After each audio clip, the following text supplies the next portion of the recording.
ಇದು ಹಳೇದು, ಈಗ ಹೊಸದು.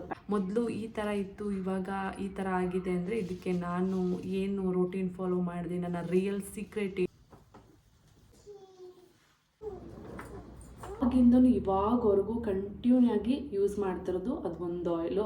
ಇದನ್ನು ವಾರದಲ್ಲಿ 1 ಸಲ ಅಥವಾ 2 ಸಲ ಖಾಲಿ, ಇವೆಲ್ಲವೂ ಬಿಟ್ಟರೆ ಎಲ್ಲವೂ ಮೈನಸ್ ಆಗುತ್ತೆ. ಹಾಯ್ ಹಲೋ ಎಲ್ರಿಗೂ ನಮಸ್ಕಾರ. ಇವತ್ತೊಂದು ಬ್ಯೂಟಿಫುಲ್ ವ್ಲಾಗ್, ಅಂದರೆ ಎಷ್ಟೋ ಜನಕ್ಕೆ ಅವಶ್ಯಕತೆ ಇರೋ ವ್ಲಾಗು ನಾನು ಶೇರ್ ಮಾಡ್ತಾ ಇದ್ದೀನಿ. ಮೇ ಬಿ ಯಾರಿಗಾದ್ರೂ ಯೂಸ್ ಆಗ್ಬೋದು ಅಂದ್ಕೊಂಡಿದ್ದೀನಿ. ನನ್ನ ಒಂದು ರೋಟೀನ್ ಹೇಗಿತ್ತು ಮೊದಲು, ಇಷ್ಟು ಉದ್ದ ಕೂದಲು ಬರಲಿಕ್ಕೆ ಮತ್ತು ಇಷ್ಟು ದಪ್ಪವಾಗಿ ಹಾಗೆ ಶೈನಿಂಗ್ ಇರೋದಕ್ಕೆ. ಮೊದಲು ಈ ಥರ ಇತ್ತು, ಇವಾಗ ಈ ಥರ ಆಗಿದೆ ಅಂದರೆ ಇದಕ್ಕೆ ನಾನು ಏನು ರೋಟೀನ್ ಫಾಲೋ ಮಾಡಿದೆ, ನನ್ನ ರಿಯಲ್ ಸೀಕ್ರೆಟ್ ಏನು, ಯಾವ ಪ್ರಾಡಕ್ಟ್ ಯೂಸ್ ಮಾಡಿದೆ, ಅದ್ರ ಬಗ್ಗೆ ನಾನು ಇಲ್ಲಿ ಡೀಟೇಲ್ಸ್ ಕೊಡ್ತಾ ಇದ್ದೀನಿ. ಖಂಡಿತವಾಗ್ಲೂ ಇದು ಯಾರಿಗೆಲ್ಲ ಅವಶ್ಯಕತೆ ಇದೆ ಅವರಿಗೆ ಯೂಸ್ ಆಗ್ಬೋದು. ನಾನು ನನ್ನ ನಿಜವಾದ ಒಂದು ರಿಯಲ್ ಸ್ಟೋರಿನೇ ನಿಮಗೆ ಶೇರ್ ಮಾಡ್ಕೊತಾ ಇದ್ದೀನಿ.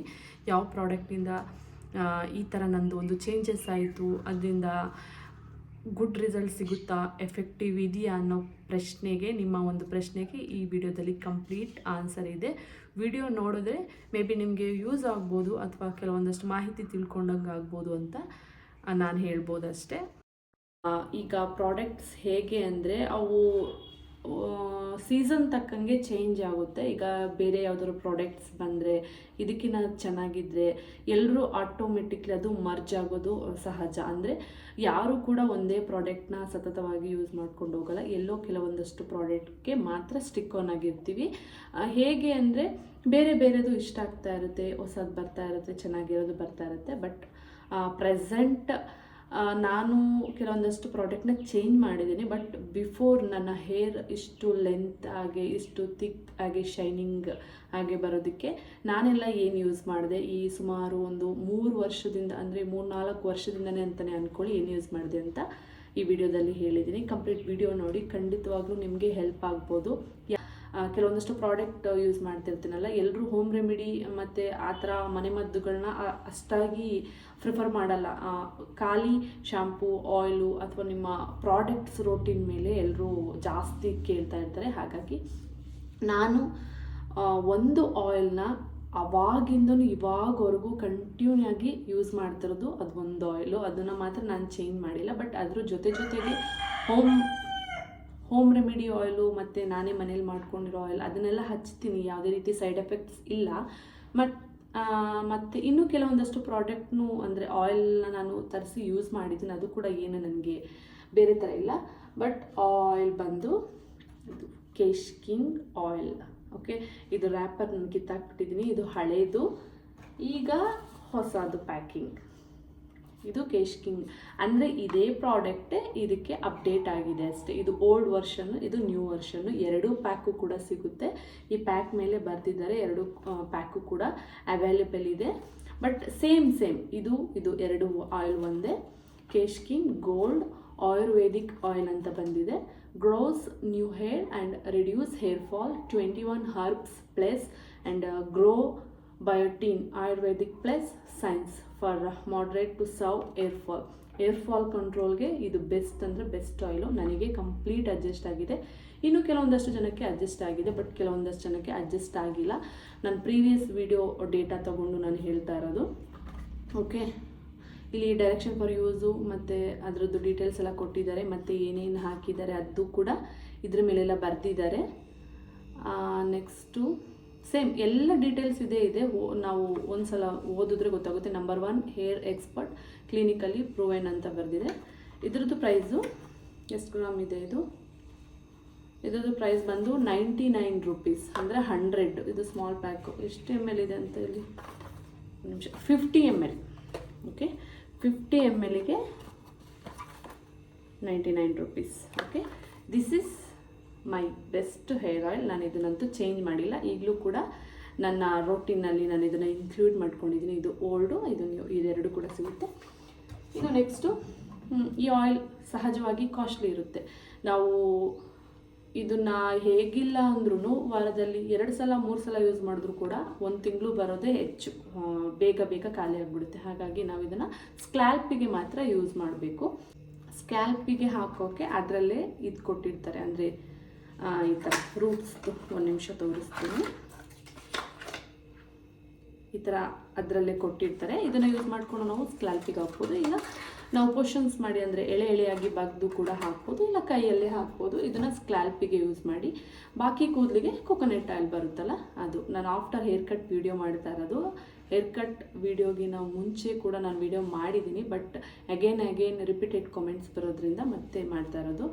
ಕೂದಲಿಗೆಲ್ಲ ನಾವು ಕೊಬ್ಬರಿ ಎಣ್ಣೆನ ಯೂಸ್ ಮಾಡ್ಬೋದು. ಯಾವುದೇ ರೀತಿ ಕೊಬ್ಬರಿ ಎಣ್ಣೆ ಆದರೂ ಆಗ್ಬೋದು. ಪ್ಯೂರಾಗಿ ನಾವು ಗಾಣದಿಂದ ತೆಗೆಸ್ತೀವಲ್ಲ ಆ ಎಣ್ಣೆ ಆಗ್ಬೋದು, ಇಲ್ಲ ಪ್ಯಾರಾಶೂಟ್ ಕೊಕೊನೆಟ್ ಆಯಿಲು, ಇಲ್ಲ ಬೆಸ್ಟ್ ಅಂದರೆ ಮೀರಾ ಕೊಕೊನೆಟ್ ಆಯಿಲ್ ಬರುತ್ತೆ, ಅದು ತುಂಬ ಚೆನ್ನಾಗಿದೆ. ಅದನ್ನೊಂದ್ಸಲ ಟ್ರೈ ಮಾಡಿ. ನಾನು ಟ್ರೈ ಮಾಡಿದ್ದೀನಿ ಒಂದ್ಸಲ, ಮತ್ತೆ ನಾನು ತೊಗೊಂಡಿಲ್ಲ. ಈಗ ರೀಸೆಂಟಾಗಿ ಬುಕ್ ಮಾಡಿದ್ದೀನಿ, ಬಟ್ ಅದಿನ್ನೂ ಬಂದಿಲ್ಲ. ಹಾಗಾಗಿ ನಾನು ಸದ್ಯಕ್ಕೆ ಇದೇ ಕೊಬ್ಬರಿ ಎಣ್ಣೆ ಯೂಸ್ ಮಾಡ್ತಾ ಇದ್ದೀನಿ. Parachute 100% pure coconut oil. But ಈ ಆಯಿಲಲ್ಲಿ ಹೇರ್ ಆಯಿಲ್ ಅಂತ ಎಲ್ಲೂ ಮೆನ್ಷನ್ ಮಾಡಿಲ್ಲ. ಹಾಗಾಗಿ ಕೆಲವೊಂದಷ್ಟು ಯೂಟ್ಯೂಬಲ್ಲಿ ನಾನು ನೋಡಿದ್ದುಂಟು. ಇದು ಹೇರ್ ಆಯಿಲ ಏನು ಆಯಿಲ ಅಂತ ಗೊತ್ತಿಲ್ಲ, ಬಟ್ ಇದ್ರ ಸ್ಮೆಲ್ಲು ಆಲ್ಮೋಸ್ಟ್ ಎಲ್ಲರ ಮನೇಲೂ ಇದೇ ಆಯಿಲ್ನ ಯೂಸ್ ಮಾಡೋದು. ನಾವು ಕೂಡ ಇದನ್ನು ಯೂಸ್ ಮಾಡೋದು. ಓಕೆ, ಇದಾಯಿತಾ? ನಂದು ಆಯಿಲ್ ಮುಗೀತು ಅನಿಸುತ್ತೆ. ನೆಕ್ಸ್ಟು ಈ ಆಯಿಲ್ ಬಿಟ್ಟು ನಾನು ಎಲ್ಲ ಥರ ಹೋಮ್ ರೆಮಿಡಿ ಆಯಿಲ್ ಅಂದರೆ ಮನೆಯಲ್ಲೇ ಆನಿಯನ್ ಆಯಿಲು ಮತ್ತು ಐಬಿಸ್ಕಸ್ ಆಯಿಲ್ ಎಲ್ಲ ತೋರಿಸಿದ್ದೀನಲ್ಲ, ಎಲ್ಲನೂ ನಾನು ಟ್ರೈ ಮಾಡ್ತಾ ಇರ್ತೀನಿ ಟೈಮ್ ಇದ್ದಂಗೆ. ಮತ್ತು ನನ್ನ ರೋಟೀನ್ ಯಾವ ಥರ ಇರುತ್ತೆ ಆ ಥರ ನಾನು ನಿಜವಾಗ್ಲೂ ಟ್ರೈ ಮಾಡ್ತಿರ್ತೀನಿ. ಹೋಮ್ ರೆಮಿಡಿ ಮೇಲೆ ನನಗೆ ಅದು ಸ್ಲೋ ರಿಸಲ್ಟ್ ಆದರೂ ಕೂಡ ಖಂಡಿತವಾಗ್ಲೂ ರಿಸಲ್ಟ್ ಸಿಕ್ಕಿದೆ. ಹಾಗಾಗಿ ಅದ್ರ ಮೇಲೆ ನನಗೆ ಟ್ರಸ್ಟ್ ಏನು ಕಡಿಮೆ ಆಗಿಲ್ಲ. ನೆಕ್ಸ್ಟು ಹರಳೆಣ್ಣೆ, ಕ್ಯಾಸ್ಟ್ರೋಲ್ ಆಯಿಲು. ಇದನ್ನು ವಾರದಲ್ಲಿ 1 ಸಲ ಅಥವಾ 2 ಸಲ ಖಾಲಿ ನೆತ್ತಿಗೆ ಮತ್ತು ಹಿಂದೆ ನೆತ್ತಿಗೆ ಹಚ್ಚಿದರೆ ಸಾಕು. ನಾನು ಅಷ್ಟೇ ಹಚ್ಚೋದು. ಕೆಲವೊಮ್ಮೆ ಸ್ವಲ್ಪ ಆಯಿಲಿಗೆ ಮಿಕ್ಸ್ ಮಾಡಿಕೊಂಡು ಸ್ಕ್ಯಾಲ್ಪಿಗೂ ಹಚ್ತೀನಿ, ಕೆಲವೊಮ್ಮೆ ಅಷ್ಟೇ. ನೆಕ್ಸ್ಟು ಶ್ಯಾಂಪು ಬಂದು ಕೇಶ್ ಕಿಂಗ್ ಶ್ಯಾಂಪೂ ಯೂಸ್ ಮಾಡ್ತೀನಿ, ಮತ್ತು ಹೋಮ್ ರೆಮಿಡಿ ಶ್ಯಾಂಪೂ ಯೂಸ್ ಮಾಡ್ತೀನಿ, ಮತ್ತು ಆಲ್ ಕ್ಲಿಯರ್ ಶ್ಯಾಂಪೂ ಯೂಸ್ ಮಾಡ್ತೀನಿ. ಮತ್ತು ಇದು ಕಾರ್ತಿಕ ಶಿಕಾಕಾಯಿ ಪೌಡರ್. ಎಣ್ಣೆ ಹಚ್ಚಿರ್ತೀವಲ್ಲ, ಆ ಎಣ್ಣೆ ಹೋಗೋದಕ್ಕೆ ಅಂದರೆ ಎಣ್ಣೆ ಕಂಪ್ಲೀಟ್ ಕೂದಲಿಂದ ಹೋಗೋದಕ್ಕೆ ಇದು ಬೆಸ್ಟ್. ಇದನ್ನು ಸ್ವಲ್ಪ ಮಿಕ್ಸ್ ಮಾಡಿಕೊಂಡ್ರೆ ಎಂಥದ್ದೇ ಎಣ್ಣೆ ಜಿಡ್ಡಿರಲಿ ಏನೇ ಇರಲಿ ಬೇಗ ಹೋಗುತ್ತೆ. ಜೊತೆಗೆ ಏರ್ ಫಾಲ್ ಕಂಟ್ರೋಲ್ ಕೂಡ ಆಗುತ್ತೆ.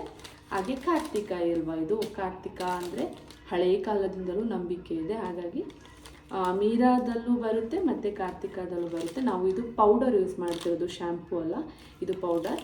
ಹರಳೆಣ್ಣೆ ಹಾಕಿದಾಗ, ಜಾಸ್ತಿ ಎಣ್ಣೆ ಹಾಕಿದಾಗ 2 ಪ್ಯಾಕೆಟ್ ಯೂಸ್ ಮಾಡಿಕೊಂಡ್ರೆ ಕಂಪ್ಲೀಟ್ ಎಣ್ಣೆ ಕಂಪ್ಲೀಟಾಗಿ ಹೋಗುತ್ತೆ. ಜೊತೆಗೆ ನನಗೆ ಅಡ್ಜಸ್ಟ್ ಆಗಿದೆ, ಯೂಸ್ ಆಗಿದೆ. ಹಾಗಾಗಿ ಇದನ್ನು ಯೂಸ್ ಮಾಡ್ತಿದ್ದೀನಿ. ಇದು ಶ್ಯಾಂಪೂ ಪರ್ಟಿಕ್ಯುಲರಾಗಿ ನಾನು ಒಂದು ಹೇಳ್ತಾ ಇಲ್ಲ, ತುಂಬ ಹೇಳ್ತಾ ಇದ್ದೀನಿ. ಹಾಗಾಗಿ ನಿಮಗೆ ಕನ್ಫ್ಯೂಸ್ ಆಗ್ಬೋದು. ನೀವು ಯಾವ್ದಾದ್ರು ಒಂದು ಶ್ಯಾಂಪು ಹೇಳಿ ಎಷ್ಟೊಂದು ಥರ ಹೇಳಿದ್ರೆ ಹೇಗೆ, ಎಲ್ಲ ಥರ ಯೂಸ್ ಮಾಡಿದ್ರೆ ನಮಗೆ ಏರ್ ಫಾಲ್ ಆಗಲ್ವಾ, ಪ್ರಾಬ್ಲಮ್ ಆಗಲ್ವಾ ಅಂತ ನೀವು ಕೇಳ್ಬೋದು. ಆದರೆ ನನಗೆ 2-3 ಥರ ಶ್ಯಾಂಪು ಅಡ್ಜಸ್ಟ್ ಆಗಿದೆ. ಅದನ್ನು ಯೂಸ್ ಮಾಡೋದ್ರಿಂದ ಯಾವುದೇ ರೀತಿ ತೊಂದರೆ ಆಗಿಲ್ಲ. ಹಾಗಾಗಿ ಹೇಳ್ತಾ ಇದ್ದೀನಿ ಅಷ್ಟೇ. ಇದಿಷ್ಟು ನನ್ನ ರಿಯಲ್ ರೋಟೀನು. ನಿಜವಾಗ್ಲೂ ಯಾರೆಲ್ಲ ಈ ಆಯಿಲ್ನ ಯೂಸ್ ಮಾಡಬೇಕು ಅಂತಿದ್ರೆ ಯೂಸ್ ಮಾಡಿ. ಯೂಸ್ ಮಾಡಿರೋರಿಗೆ ಏನೂ ರಿಸಲ್ಟ್ ಸಿಕ್ಕಿಲ್ಲ ಅಂದರೆ ಸ್ಟಾಪ್ ಮಾಡಿ. ಯೂಸ್ ಮಾಡದೇ ಇಲ್ದಿರೋರು ಯೂಸ್ ಮಾಡಬೇಕಂದ್ರೆ ಯೂಸ್ ಮಾಡಿ. ಇದ್ರ ಜೊತೆಗೆ ಖಾಲಿ ನಾವು ಆಯಿಲ್ ಹಾಕಿದ್ರೆ, ಶ್ಯಾಂಪೂ ಹಾಕಿದ್ರೆ, ಹೋಮ್ ರೆಮಿಡಿ ಮಾಡಿದ್ರೆ ನಿಜವಾಗ್ಲೂ ಏನೂ ಯೂಸ್ ಇಲ್ಲ. ಒಳಗಡೆಯಿಂದ ನಾವು ಎಷ್ಟು ಕೇರ್ ಮಾಡ್ತೀವೋ ಹೊರಗಡೆಯಿಂದನೂ ಅಷ್ಟೇ ಕೇರ್ ಮಾಡಬೇಕು. ಇಲ್ಲ ಹೊರಗಡೆಯಿಂದ ಎಷ್ಟು ಕೇರ್ ಮಾಡ್ತೀವೋ ಒಳಗಡೆಯಿಂದನೂ ಅಷ್ಟೇ ಕೇರ್ ಮಾಡಬೇಕು. ಬಾಡಿಗೆ ಏನೇನು ಬೇಕೋ ಅವೆಲ್ಲ ಸಿಕ್ಕಿದ್ರೇ ನಮ್ಮ ಹೆಲ್ತ್ ವೈಸ್ ಕಂಪ್ಲೀಟ್ ಗುಡ್ ಆಗಿರೋದು. ಸ್ಕಿನ್ ಆಗಲಿ, ಹೆಲ್ತ್ ಆಗಲಿ, ಹೇರ್ ಆಗಲಿ, ಅಥವಾ ನಮ್ಮ ಚರ್ಮದ ಆರೋಗ್ಯ ಆಗಲಿ, ಎಲ್ಲದಕ್ಕೂ ಕೂಡ ಪ್ರೋಟೀನ್ ಊಟ ಬೇಕೇ ಬೇಕು. ನಾವು ಹೈ ಬಡ್ಜೆಟ್ ಪ್ರೋಟೀನ್ ಊಟ ತೊಗೊಂಡಿಲ್ಲ ಅಂದರೂ ಕೂಡ ಸಿಂಪಲ್ಲಾಗಿ ದಿನ ಒಂದೊಂದು ಹಣ್ಣು, ದಿನ ತರಕಾರಿ, ಮತ್ತು ರಾಗಿ, ಗೋಧಿ ಅವೆಲ್ಲ. ಈಗ ನಾವು ಕೂಡ ಸಾಮಾನ್ಯ ಥರನೇ ಅಡುಗೆ ಮಾಡೋದು, ಯಾವುದೇ ರೀತಿ ಆಡಂಬರವಾಗಿ ಅಡುಗೆ ಮಾಡಲ್ಲ. ಬಟ್ ಎಲ್ಲನೂ ಸ್ವಲ್ಪ ತಿನ್ನೋದು.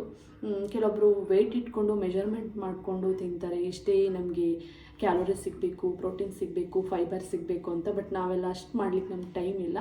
ಏನು ಸಿಗುತ್ತೋ, ಹಣ್ಣು ಸಿಗುತ್ತಾ ತಿನ್ನಬೇಕು, ತರಕಾರಿ ಸಿಗುತ್ತಾ ತಿನ್ನಬೇಕು, ಕಾಳು ಸಿಗುತ್ತಾ ತಿನ್ನಬೇಕು, ಹಾಲು, ಮೊಸರು, ಪ್ರೋಬಯೋಟಿನು ಎಲ್ಲನೂ ತೊಗೋಬೇಕು, ಡ್ರೈ ಫ್ರೂಟ್ಸು ಆ ಥರ.